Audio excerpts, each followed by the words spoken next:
Welcome back to another episode of the Miami Heat Roundtable. I'm your host, Amir, from the Team to Beat Miami Heat podcast. And for today's episode, we have Martel. You can find him at the Miami Heat Zone podcast.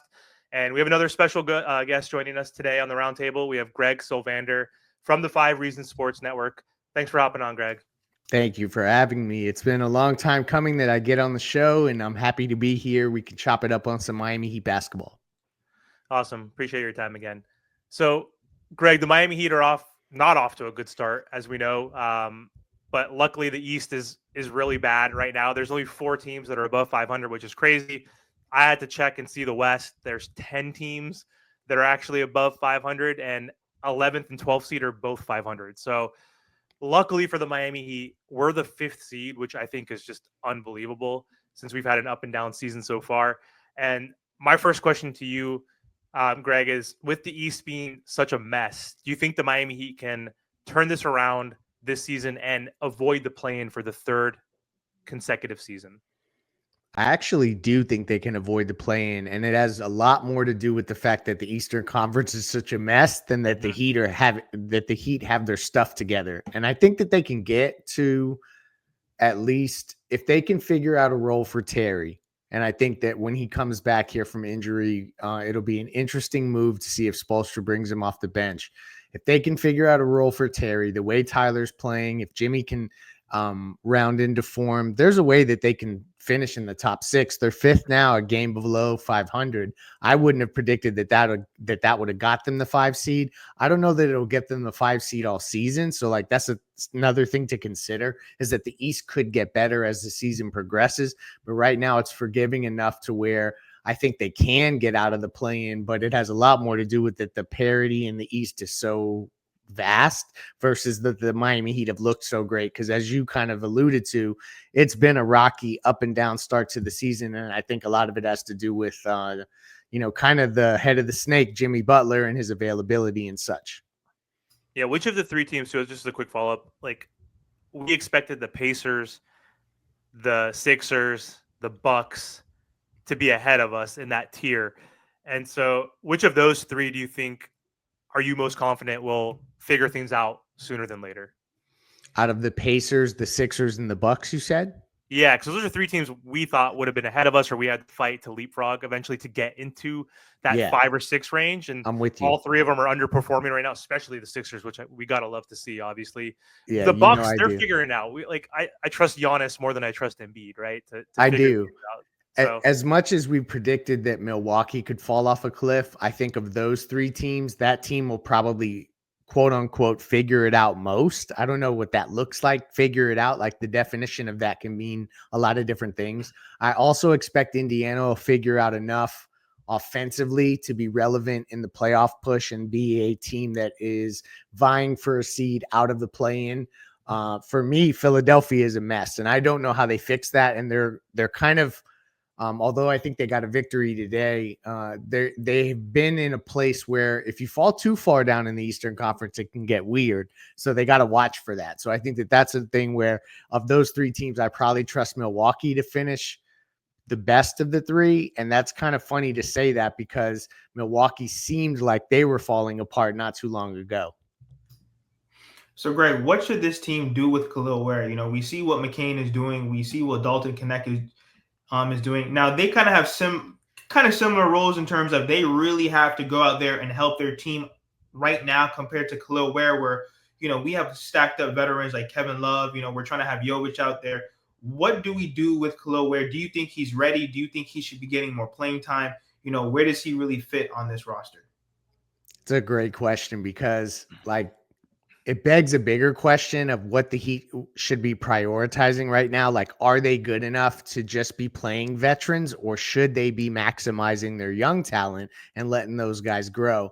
And to your point about the other rookies in other situations, like Jared McCain's getting a lot of run, getting a lot of attempts, and KEL'EL WARE is buried in a rotation.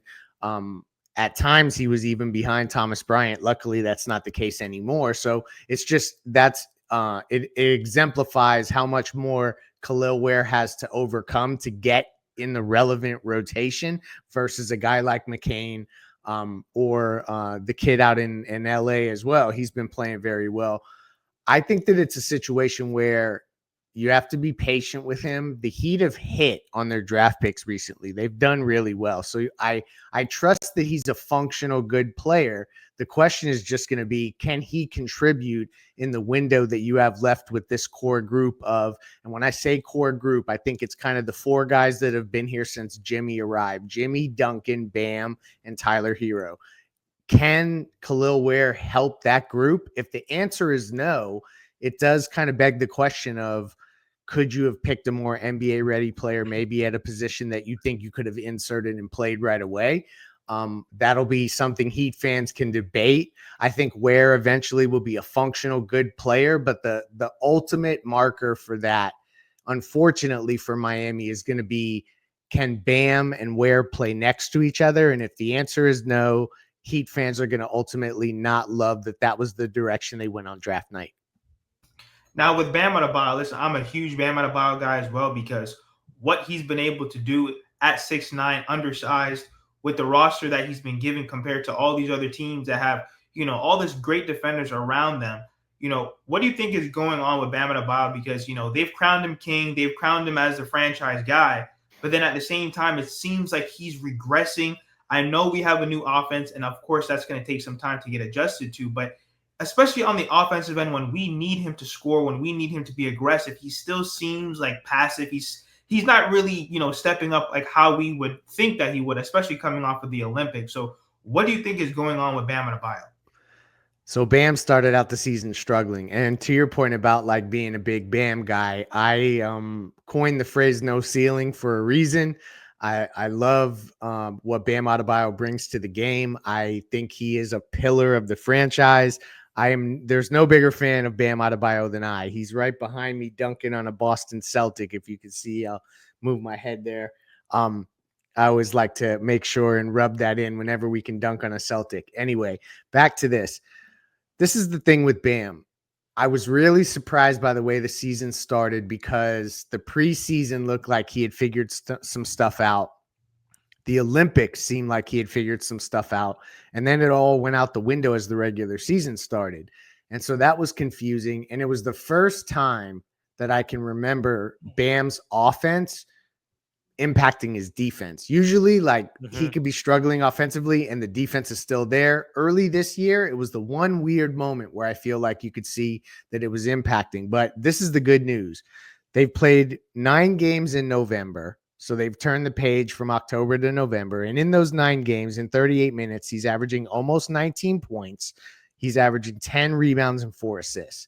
That's more like the Bam Adebayo that we're looking for versus the early season numbers in October where he was at 11 points and 7 rebounds. That's not enough. So I think what you're seeing is an incline in his production now. They're going to start to figure him out more and more. I think inserting Duncan Robinson into more lineups with Tyler Hero, those two guys specifically with Bam, is going to help get him back on track. And whether Heat fans like it or not, Bam is going nowhere. He is a pillar of this franchise. They've committed to him being kind of the torchbearer of what they call Heat culture. And so it's just a matter of him getting back on track. And I have no doubt that he will, because he's starting to show it in November by the numbers. For sure. So speaking of a player, though, that's actually progressing and not regressing. So Tyler Hero, his growth has been amazing so far this season. He's been our best offensive player, not all around player, but I'll still give that to Bam, especially the last week or so, because he's obviously been stepping up defensively. But Tyler has been one of our best players this season, and I'm happy for Tyler. He's one of the most polarizing players. I'm not a Tyler hater, but I will critique him when he's playing bad. I'll critique anybody when they're playing bad. Like, this is my favorite team. I'm obviously going to be biased, so I'll give them the benefit of the doubt. But Tyler's growth, do you think it's going to be sustainable throughout the year? Because, again, the biggest thing with him is staying healthy. So he has been available, which is great so far within these 13 games. So can he sustain it through health? But consistency was the other part, because he started off last season with averaging 23 points per game or whatever it was in the first 8 games. And then he got hurt, which kind of derailed that progression. So, and he'll have those games where he will get you 25 points, but then he'll get you 10 the next game. And he hasn't had that. Like, he's had one game perhaps where he had 15 games in that stretch of 8 games where he had 26, 27, 29, 30. But that was off of efficient shooting. Like, so it wasn't because he was chucking up shots and not inefficient. So do you think it's sustainable? And the second part to that question is, do you think because of this play, and if it is consistent throughout the year, do you think the Miami Heat are going to focus on building around him and Bam moving forward? Or do you think they'll say, hey, Tyler's really good right now. Jimmy might stay. We don't know what he's going to do with that player option next season. Like, should we trade him while he's hot right now? Kind of, right? While his value is kind of progressively gotten better, right? Because his value was down last season. So what are your thoughts on that? Yeah, it's a loaded question because Tyler has answered in every possible way to all of the question marks, all the doubters. He has came in, they asked him to play an off-ball role, and he's mastered it. I mean, he's the best three-point shooter in the league. I think still he's number one in three-point percentage, at least. But also his efficiency measures across the board, all the metrics show he's having the best offensive season of his career. The question will be, and I, as you were talking and you said Tyler Hero has been available so far, I went to knock on wood as you were talking because I'm like, yo, we got to do something to make sure that we keep that aligned because that's the whole thing here. Tyler has to be available. If Tyler is available, I think he can sustain this play. But like as Pat called him fragile in the post-game presser, Right. He's got to prove it by remaining available. And unfortunately, like he's in a season where Heat fans are not going to give him the casual Heat fan loves Tyler Hero. Like that's something we should clear up. Like the real diehard fans that watch every transaction and every move, they're a little more critical of Tyler. The people who go to the games and just rock a jersey and cheer for the team, they love Tyler Hero. So like they're not even thinking of this. But for Tyler to really get the buy-in from the hardcore fan, they need to see it in the playoffs. So that means he needs to be available throughout the rest of the season. I think it is sustainable. It's just a matter of him staying healthy. I don't know how much you can predict health. So I'm a little afraid to be like, yeah, he's going to do it. I want him to do it because I do think he becomes a player that you can build around in the sense that if you get another offensive engine, he can play off ball now and be productive. So you don't need to say, Tyler, carry our offense necessarily. That's not the recipe in my eyes. So I think he can be a building block if he continues to play this way. But this is good. This is a prove it year for not just Tyler Hero, but Jimmy Butler as well.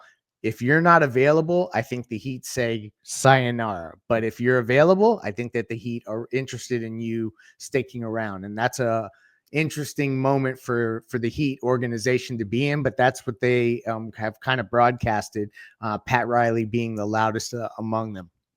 Yeah, his shot profile has changed, which has been interesting. Like his free throws per game, like always like 1.8, 2.2, 2.4. And he's up to almost 4 if you round up. Like, so that's a new element there.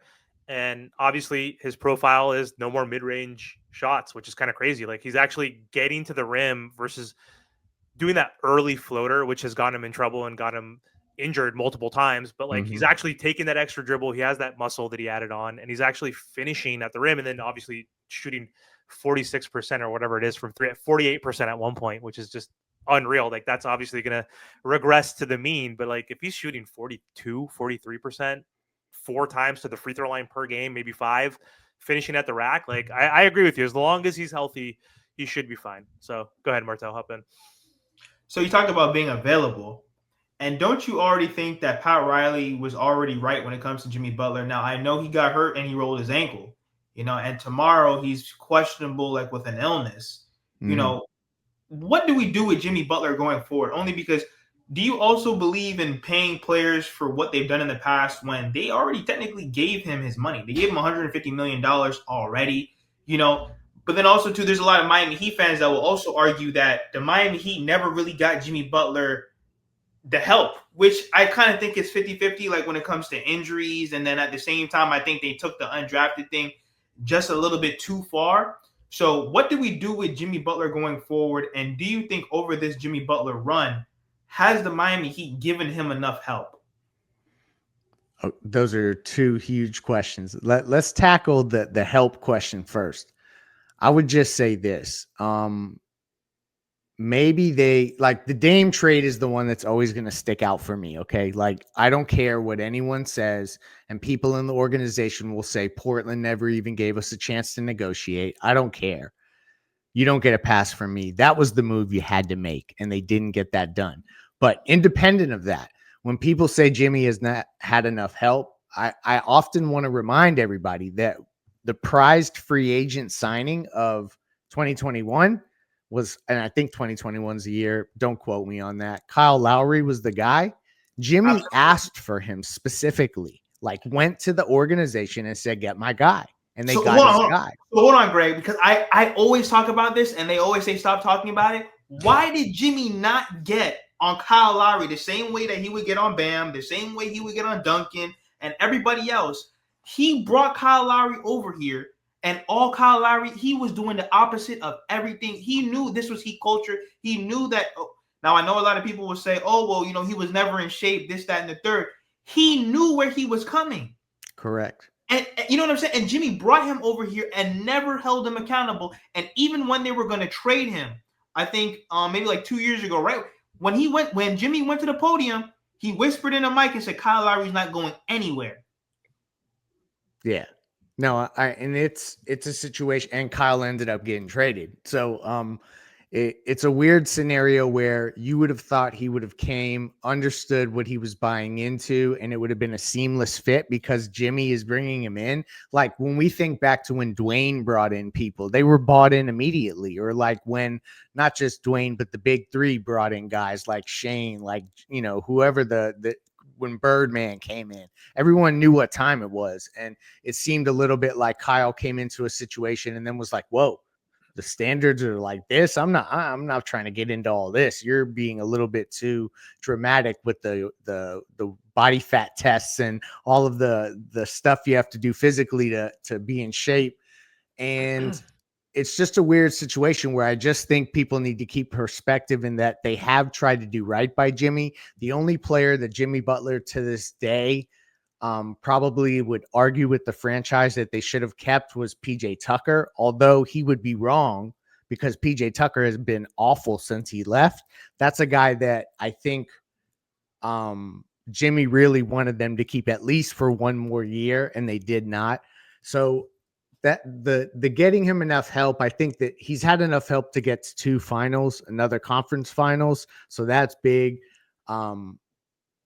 The bigger question about like what they do going forward, I think you got to let the season play out. You have to see if he's available. Now, but that's the thing. It's like he's already missing all these different games, you know. And to be honest, I know we have, you know, all these marginal pieces with Burks, you know, we have Pella, but this team still goes as far as Jimmy Butler takes them. So when it comes to the rotation, I think that, you know, Spo's also been struggling with the rotation a little bit. Why is Josh Richardson playing 20 minutes a game? I don't know why. So what is your starting lineup? You know, Terry Rozier, he may or may not be back tomorrow. So how do we move forward with this starting lineup just so that we can build some chemistry for the next few games? Because, you know, like I just feel like with this Heat team, we're constantly changing the lineup. Guys are constantly in and out. So we really can't build that momentum over a course of multiple games. Yeah, I hope that the lineup that they rolled out with Tyler and Duncan in the backcourt, Haywood Highsmith and Jimmy and Bam is what they roll with. I think that is the lineup that is going to be the most they've played together the longest, and you also the pieces kind of complement each other well enough. I think that Haywood and Jimmy and Bam cover up Duncan and Tyler defensively enough. And then you also are kind of putting Terry in this role to be more of the guy he was in Charlotte, where he's super on ball, gets to like create and do all that stuff off the bench with Jaime. And maybe that's like how you try to figure this thing out to work. Like that's my view on it. This is the starting lineup that I wanted to happen. I hope that Terry doesn't start. I think that this is a great opportunity for Spoelstra to say, you were playing hurt. We're going to bring you off the bench because we've just won a game with this starting lineup, and let's see what happens. I think Terry will be open to it. I hope that that's what happens. I have not got an indication yet of which way Spoelstra is going to lean tomorrow against Dallas. Yeah, with that lineup, so Jimmy, Bam, Duncan, Haywood, and Tyler, their offensive rating is 123.5. And it's funny because last season, when Terry was finally acclimated and got hot for those last 2 weeks before he had that neck injury, most fans were saying we want Tyler to come off the bench and put Duncan in the starting lineup. Right now, it's like, okay, now it's the opposite. Tyler's obviously developed, playing really well. Terry is struggling. I know you and Ethan, I haven't watched the episode yet, but everybody go check out that episode. I know you guys did an episode on Terry Rozier, what they should do with him moving forward. So I'll check that out after this. But my question related to this, though, is who do you think? I care more about the closing lineup. Like, I can care less about the starting lineup. But do you think that starting lineup will be the closing lineup? Or do you see Terry, if he's healthy, I don't know what kind of injury he's dealing with this foot injury, how the severity of it, whatever. But would you rather see that starting lineup also close, or do you think a Jaime or maybe a Terry can replace Duncan? Because I would still want to keep Jimmy, Bam, Haywood, and Tyler in there, in my opinion. So I'm not sure who I want in there, but it could be Jaime, it could be Duncan, it could be Terry. But like, what are your thoughts on the closing lineup? And we can close after this. It's unfortunate to say this because I was so in favor of the trade when it happened, and probably it was because I had my Kyle Lowry goggles on and I just wanted him off the roster so bad. So when Terry came, I was so excited for him. But truthfully, of those guys, I think that it is Duncan on the nights he's hot. And if not, you just roll with Jaime, who can create a little bit more and is a little bit bigger. That would be your closing lineup. I don't think the starters would close. So, it would likely be, instead of Duncan, Jaime in there. But with the other four that you mentioned, I don't think Terry cracks the lineup to close. I hope I'm wrong. I hope he proves me wrong. That would be a cool story, is that like Terry Rozier finds his role as an NBA player, and maybe it's an off the bench type role where, he is like a Lou Will type that comes in and gets you buckets and then sits back down and maybe can facilitate even a little bit more than Lou Will was able to. That would be a really dope story for Terry, but it's a lot to bank on someone figuring that out this quickly. So for me, it's either Duncan on the nights he's hot, Jaime Jaquez when he's not. I agree. It also, with Spo, it always depends on matchups too. So there's all these different variables. So I mean, Terry was closing for a while, like out there when he was out there defensively, and we're like, why is Haywood not in, or even Josh? Like, you give Josh 21 minutes, but Josh is 6'5". He's a better defender than Terry, even though he's not having the best defensive year so far. Just trust him. Yeah, it's just a huge trust thing. So, but anyway, thank you so much for hopping on, Greg. We really appreciate it. Obviously, all our followers, I'm assuming, follow the 5 Reasons Sports Network, but do you want to let the audience know where they can find you? Yeah, for sure. So 5 Reasons Sports Network is on all your social media platforms, but the podcast you should find is 5 on the Floor. That is our daily insider show on the Miami Heat. We try to have episodes up every single day. So wherever you listen to podcasts or on YouTube, check out 5 on the Floor. And follow me on Twitter at Greg Sylvander. I'm also, I'm on Blue Sky too, so you can come over there as well. And that's it. I appreciate you guys having me. We got to do this again as the season progresses and check ourselves and see if our theories and our predictions and our hot takes came to fruition, or if we look funny in retrospect. Thank you so much again. Appreciate it. Thank you, Greg. Thank you.